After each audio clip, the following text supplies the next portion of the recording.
மேற்கு வங்க மாநில அரசியலில் ஒரு மிக பெரும் மாற்றத்தை உண்டாக்குமா இந்த தேர்தல் முடிவுகள் என்ற கேள்வியை, சந்தேகத்தை எழுப்பியிருக்கிறது. இப்பொழுது ஒரு 15 ஆண்டு காலமாக மம்தா பானர்ஜியின் ஆட்சி அங்கு இருந்து வந்த சூழ்நிலையில் இந்த தேர்தலிலும் கடுமையான போட்டி அங்கு நிலவி வந்த நிலையில் இந்த மாற்றத்திற்கு என்ன காரணம், என்ன பின்னணி இருப்பதாக நீங்கள் நினைக்கிறீங்க?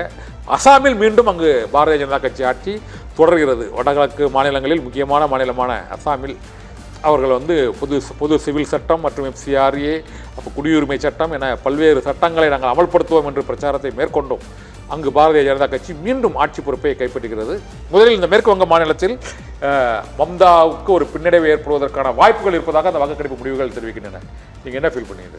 மேற்கு வங்கம் பார்ப்பதற்கு முன்பாக டைம்ஸ் நவ், நியூஸ் 18 அந்த கருத்து கணிப்பு திமுகவுக்கு எதிராக வந்து அதை நம்ம பார்த்துக்குவோம்.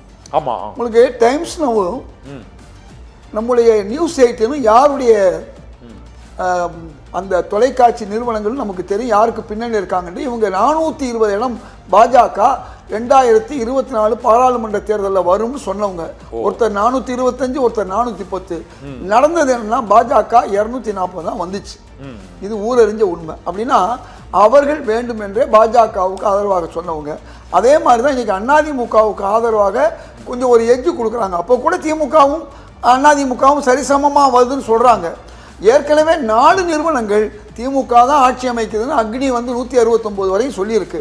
அதனால தமிழ்நாட்டை பொறுத்தவரை ரொம்ப தெளிவாக இருக்குது. இந்த CNN போன்ற அல்லது டைம்ஸ் நவ் போன்ற பாஜக ஆதரவு ஊடகங்களை ஒரு பக்கம் ஒதுக்கி இருப்போம். இப்போ நம்ம ரெண்டுமே தவறுன்னு சொல்றேன் நான். ஹங்குக்கு வேலை இல்லை தமிழ்நாட்டில், ஹங்குக்கு வேலை இல்லை.